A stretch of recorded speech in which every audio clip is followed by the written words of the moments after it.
Exams are here. बहुत कम time बचा है एंड बहुत कुछ पढ़ना है। कुछ दिन पहले तक लग रहा था कि अभी तो बहुत टाइम है, आराम से कर लेंगे। लेकिन अब प्रेशर बिल्ड हो रहा है। टाइम हाथ से निकलते जा रहा है। आप पढ़ना चाहते हो, डिसिप्लिन रहना चाहते हो, लेकिन फॉर सम रीज़न आपका दिन आपके कंट्रोल में नहीं है। You lack the focus, the motivation to get things done. But don't worry, we all have experience this. अच्छे से अच्छे स्टूडेंट्स भी कभी ना कभी ऐसा फील करते हैं। ये वीडियो एक कोशिश है जिससे आप एक रूटीन बिल्ड कर पाओ, कंसिस्टेंट रह पाओ। This is a 7-day study challenge for all दो स्टूडेंट्स जो एग्जाम से पहले एक एक दिन यूटिलाइज करना चाहते हैं। शुरुआत 7 डेज से होगी, लेकिन आप इसे एग्जाम तक कंटिन्यू करोगे। मैंने पूरी कोशिश की है कि मैं आपके लिए चीज़ें स्मार्ट एंड इफेक्टिव रखूं। ऑल्सो इस वीडियो में मैंने एक इंटरेस्टिंग लर्निंग टिप भी शेयर की है जो कम टाइम में ज़्यादा चीज़ें याद करने के लिए काफ़ी हेल्पफुल होगी। सो वीडियो को पूरा देखें। आई एम श्योर इसके बाद आपका स्टडी रूटीन और भी प्रोडक्टिव हो जाएगा। So let's start. Firstly, divide your day into 3 2-hour study blocks. So suppose अगर आप सुबह 9 बजे उठते हो तो आप अपने तीनों स्टडी सेशंस को 10 बजे, 3 बजे एंड 7 बजे के लिए शेड्यूल कर सकते हो, जिसमें हर स्टडी सेशन 2 घंटे का होगा। जिसमें आप पूरे दिन में 6 घंटे पढ़ोगे। ये 6 घंटे 10 घंटे के बराबर हो सकते हैं अगर आपका ध्यान सिर्फ और सिर्फ पढ़ने पे हो, ना कि किसी और एक्टिविटी पे।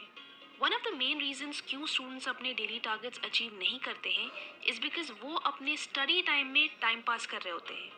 आप पढ़ने बैठते हो, लेकिन आपका सारा टाइम इंस्टाग्राम स्क्रॉल करने में एंड मैसेजेस का रिप्लाई देने में चला जाता है, जिसकी वजह से जो काम 2 घंटे में आराम से हो सकता था वो 4 घंटे में भी नहीं हो पाता है। सो हर स्टडी सेशन में आप सिर्फ स्टडिंग पे फोकस करो।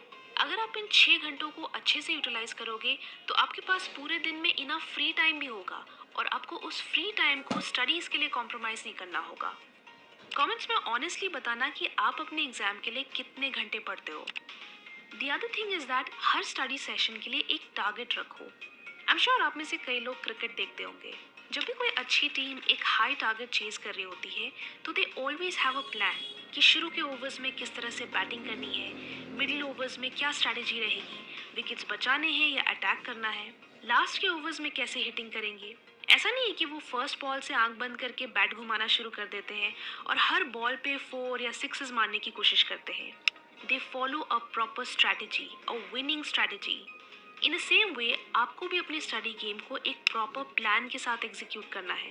जैसे कि मैं मॉर्निंग सेशन में इतने चैप्टर्स फिनिश करूंगी, आफ्टरनून सेशन में ये सब्जेक्ट पढ़ूंगी, इवनिंग सेशन में ये टॉपिक्स रिवाइज करूंगी। सो इससे आपके दिमाग में हर सेशन के लिए एक क्लियर गोल रहता है एंड आप लॉस्ट फील नहीं करते। इसलिए जब भी पढ़ने बैठो तो एक एम के साथ बैठो कि इस स्टडी सेशन के एंड में ये सारी चीज़ें फिनिश हो जानी चाहिए। Trust me, this is the easiest way to finish your daily targets. इससे आप प्रोक्रेस्टिनेट नहीं करोगे एंड उस गोल को अचीव करने के लिए मोटिवेटेड भी रहोगे। फ्रेंड्स, नेक्स्ट 2 मंथ्स में बोर्ड्स एंड कम्पिटिटिव एग्जाम्स के लिए स्पेशल वीडियोस लाने वाली हूँ, तो make sure to subscribe and press the bell icon so that कोई भी नई वीडियो मिस ना होने पाए। Next is a learning technique जो कि लिमिटेड टाइम में ज़्यादा सिलेबस कवर करने के लिए काफ़ी हेल्पफुल है, and that is the question based learning technique. जब चैप्टर्स लंबे होते हैं एंड टाइम कम होता है देन ये टेक्निक काफ़ी यूजफुल रहती है। वो कैसे? Let me explain.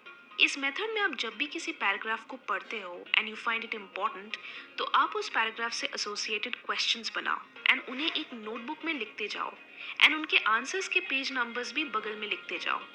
नॉर्मली आप आंसर्स के नोट्स बनाते हो, लेकिन इस मेथड में आप क्वेश्चंस की लिस्ट बनाओगे। क्यों? क्योंकि कई बार जब आप कोई भी चैप्टर पढ़ने बैठते हो तो आप बस लाइन बाय लाइन चीज़ें याद करते जाते हो विदाउट इवन नोइंग कि उस पैराग्राफ से या उस सेक्शन से किस तरह के क्वेश्चंस आ सकते हैं। क्यों ये पढ़ना इंपॉर्टेंट है? इट्स लाइक आप डायरेक्टली आंसर्स याद कर रहे हो without even knowing the questions.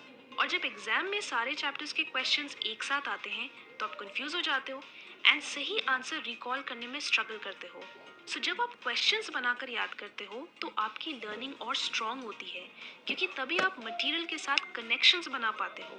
It's not about कि आपने एक प्रोसेस के 5 पॉइंट्स याद कर लिए। It's about what is it, why it happens, what does it lead to, what causes it. जब आप ऐसे क्वेश्चंस के साथ उसे याद करते हो तो आप उसे एक प्रोसेस की तरह समझते हो एंड फिर उसे याद रखना और आसान हो जाता है।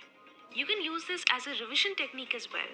रिविजन के दौरान इस क्वेश्चन की लिस्ट को रेफर करो एंड सारे आंसर्स खुद से रिकॉल करने की कोशिश करो. अगर आप किसी पर्टिकुलर क्वेश्चन को आंसर करने में स्ट्रगल करते हो, then mark it and book में उसके आंसर को वापस रेफर करो. ये काफ़ी time saving and effective learning technique है क्योंकि यहाँ आपको लंबे लंबे नोट्स बनाने की ज़रूरत नहीं पड़ती, प्लस आपकी लर्निंग भी और स्ट्रांग होती है. Next is to track your progress. This is something जो मैंने अपने स्टूडेंट ईयर्स में हर एग्जाम के लिए किया है. एंड सबसे इंटरेस्टिंग चीज़ ये है कि मुझे पता भी नहीं था कि मैं यहाँ कोई मेथड या कोई टेक्निक यूज़ कर रही हूँ. मुझे ये बिल्कुल कॉमन सेंस एंड लॉजिकल लगता था. I needed to have that clarity कि मेरी प्रिपरेशन कितनी कंप्लीट हुई है एंड कितनी बाकी है. इसके लिए I use to take a monthly calendar and write down कि मैं एवरी डे क्या क्या पढ़ रही हूँ, सो दैट आई नो कि मेरी प्रोग्रेस कैसी है, मेरे पास कितना टाइम बचा है, कितने सब्जेक्ट्स बचे हैं, कितने चैप्टर्स बचे हैं. Trust me, this was very helpful in keeping me on track with my preparation. Because इससे नंबर वन आपके सामने एक क्लियर पिक्चर रहती है कि यार बहुत सारा पोर्शन है, बहुत पढ़ना है, so procrastination and time waste करने का तो स्कोप ही नहीं है. दूसरी सबसे इम्पॉर्टेंट चीज़ ये है कि आपको अपनी स्पीड के बारे में पता चलता है कि आपकी स्पीड कैसी है. क्या आप एक सब्जेक्ट में बहुत टाइम तो वेस्ट नहीं कर रहे एंड आपके पास बचे हुए सब्जेक्ट्स के लिए इनफ टाइम है या नहीं. And the third thing is that कि आपको ये भी देखने को मिलता है कि आपने कितना कुछ कवर कर लिया. यू फील प्राउड कि मैंने एक हफ्ते में या एक महीने में इतना सारा पोर्शन फिनिश कर लिया and I still have so much time. So आपको एक सेंस ऑफ अकॉम्प्लिशमेंट भी फील होती है and at the same time इससे आप अपनी प्रिपरेशन को लेकर और रिस्पॉन्सिबल हो जाते हो. द लास्ट थिंग जिसे मैं हमेशा एम्फोसाइज करती हूँ इज दैट आप 6 घंटे पढ़ने के अलावा 1 घंटे का रिविजन सेशन भी रखो. हर कोई रिवीजन की इम्पोर्टेंस को हाईलाइट करता है, लेकिन रिवीजन का मतलब सिर्फ ये नहीं है कि आपने एग्जाम से पहले बुक के पन्ने पलट लिए. अगर आपने किसी चीज़ को एक हफ्ते पहले या 6 महीने पहले याद किया था एंड आप उसे एग्जाम के 1 घंटे पहले रिवाइज करोगे तो आपको सारी चीज़ें strange, alien and extra terrestrial लगेंगी. इसलिए लर्निंग एंड रिवीजन को hand in hand. Every day जो पढ़ते हो उसे at the end of the day revise करो. पूरे हफ्ते जो पढ़ते हो उसे वीकेंड्स पे रिवाइज करो. दिस विल एंश्योर कि आपको एग्जाम से पहले किसी भी तरह की पैनिक अटैक ना हो and you are familiar with the material. So I hope आपको ये टेक्निक्स अपने स्टडी सेशन को और इफेक्टिव बनाने में हेल्प करेंगी. मेक श्योर कि आप स्टडीज़ के लिए जितना भी टाइम डेडिकेट करते हो आप उसे अच्छे से यूटिलाइज कर रहे हो, बिकॉज इससे आप डबल मेहनत अवॉइड कर पाओगे एंड अननेसेसरी प्रेशर भी अवॉइड कर पाओगे. वीडियो अच्छी लगी तो लाइक करें एंड बहुत अच्छी लगी तो शेयर भी करें. Thanks for watching and stay focused.